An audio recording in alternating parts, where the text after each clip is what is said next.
നമ്മുടെ നമസ്കാരത്തിന് നാം എത്ര ശ്രദ്ധ കൊടുക്കുന്നു എന്നത് ഒരു വലിയ പ്രശ്നം തന്നെയാണ്.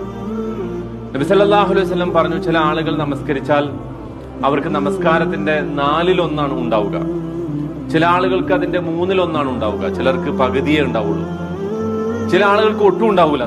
നമസ്കരിച്ചിട്ടുണ്ടാകും, പക്ഷെ നമസ്കാരം തീരെ അവരുടെ റെക്കോർഡിൽ നമസ്കാരം തീരെ രേഖപ്പെടുത്തിയിട്ടുണ്ടാവില്ല. ഉമർ ഇബ്നുൽ ഖത്താബ് റളിയല്ലാഹു അൻഹു പറഞ്ഞത്, 60 വർഷം നമസ്കരിച്ച ഒരാൾ ഒരു പക്ഷെ അള്ളാഹുവിന്റെ അടുക്കൽ വരും. 60 വർഷം മുടങ്ങാതെ നമസ്കരിച്ചിട്ടുണ്ടാകും, പക്ഷേ ഈ 60 വർഷത്തെ നമസ്കാരവും അയാളെ സംബന്ധിച്ചിടത്തോളം ഒരു ഫലവും ചെയ്യുകയില്ല. നബി സല്ലല്ലാഹു അലൈഹി വസല്ലം അതിനെക്കുറിച്ച് താക്കീത് ചെയ്തത്, ആ നമസ്കാരമൊക്കെ അവന്റെ മുഖത്തേക്ക് വലിച്ചെറിയും. നമസ്കാരത്തെ കുറിച്ചാണ് ആദ്യം ചോദ്യം ചെയ്യപ്പെടുക പരലോകത്ത്. മഹ്ശറിൽ അള്ളാഹു ആളുകളെ വിചാരണക്കെടുക്കുമ്പോ ആദ്യം വിചാരണക്കെടുക്കുക നമസ്കാരമാണ്. നമസ്കാരം ശരിയായാൽ പിന്നെ ബാക്കി കർമ്മങ്ങൾക്കൊക്കെ ഫലം ഉണ്ടാവും. നോമ്പ്, സകാത്ത്, ഹജ്ജ്, നമ്മുടെ പെരുമാറ്റ മര്യാദകൾ, നമ്മുടെ അയൽപക്ക ബന്ധങ്ങൾ, നമ്മുടെ സദക്കകൾ, ഇതിനൊക്കെ ഫലം കിട്ടണമെങ്കിൽ, ഇതൊക്കെ തൂക്കി നോക്കപ്പെടണമെങ്കിൽ നമസ്കാരം ശരിയാവണം. 5 വിഭാഗങ്ങളാണ് നമസ്കാരത്തെ കുറിച്ച് ഉണ്ടാവുക.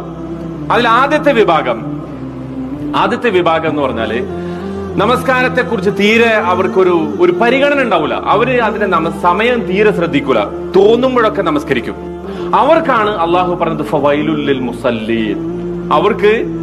അവർ നമസ്കരിക്കും, പക്ഷെ ആ നമസ്കാരത്തിന് തന്നെ അവർക്ക് എന്തുണ്ട്? ശിക്ഷയുണ്ട്.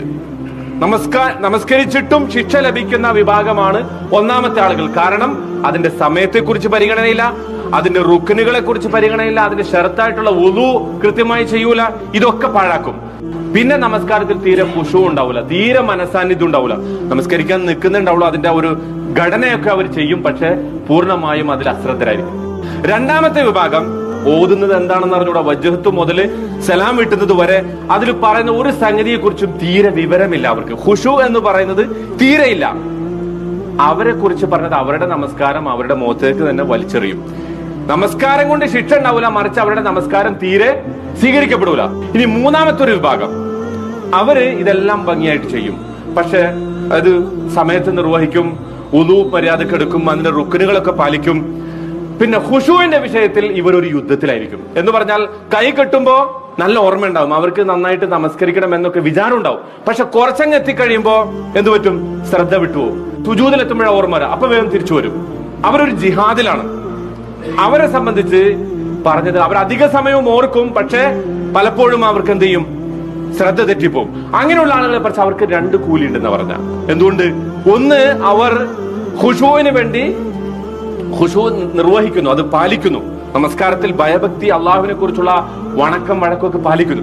രണ്ടാമത് അവർ ഒരു ജിഹാദിലാണ്, പിശാചുമായിട്ടുള്ള യുദ്ധത്തിലാണ്. കാരണം നബി സല്ലല്ലാഹു അലൈഹി വസല്ലം പറഞ്ഞു, നിങ്ങൾ നമസ്കരിക്കാൻ നിൽക്കുമ്പോ ഒരു പിശാചിന്, ഖൻസർ എന്ന് പറയുന്ന ഒരു പിശാചിനെ കുറിച്ചാണ്. ആ പിശാചിനെ അള്ളാഹു തന്നെ ആ അർത്ഥത്തിൽ ഒരു പിശാച് പ്രത്യേകമായിട്ട് നമസ്കാരത്തിൽ നമ്മളെ വഴിതെറ്റിക്കാൻ വരുന്നുണ്ട്. നമുക്ക് എല്ലാവർക്കും അത് ബോധ്യം ഉണ്ടാവും. നാലാമത്തെ വിഭാഗം, അവർ ഇതൊക്കെ പാലിക്കും, പരിപൂർണമായും ഖുശൂ ഉണ്ടാവും. എന്ന് പറഞ്ഞാൽ നമസ്കാരത്തിന്റെ സമയം കൃത്യമായി പാലിക്കും, വുളു കൃത്യമായി ചെയ്യും, അതിന്റെ റുക്നുകൾ നിർബന്ധമായും ചെയ്യും, നമസ്കാരത്തിൽ പൂർണ്ണമായ ഖുശൂ ഉണ്ടാവും. അവരെ കുറിച്ച് പറഞ്ഞത്, അവർ ഹബീബുർ റഹ്മാൻ, പരമകാരുണികനായ അള്ളാഹുവിന് ഏറ്റവും ഇഷ്ടപ്പെട്ട ആളുകളാണ് അവരെന്നാണ് പറഞ്ഞത്. അള്ളാഹുവിനെ കുറിച്ചുള്ള പൂർണ്ണമായ ബോധത്തോടു കൂടി ആദ്യം മുതൽ അവസാനം വരെ നമസ്കാരത്തിൽ തീരെ ഒരിക്കലും അശ്രദ്ധയില്ലാതെ പരിപൂർണമായ ശ്രദ്ധയോടുകൂടി നിൽക്കും.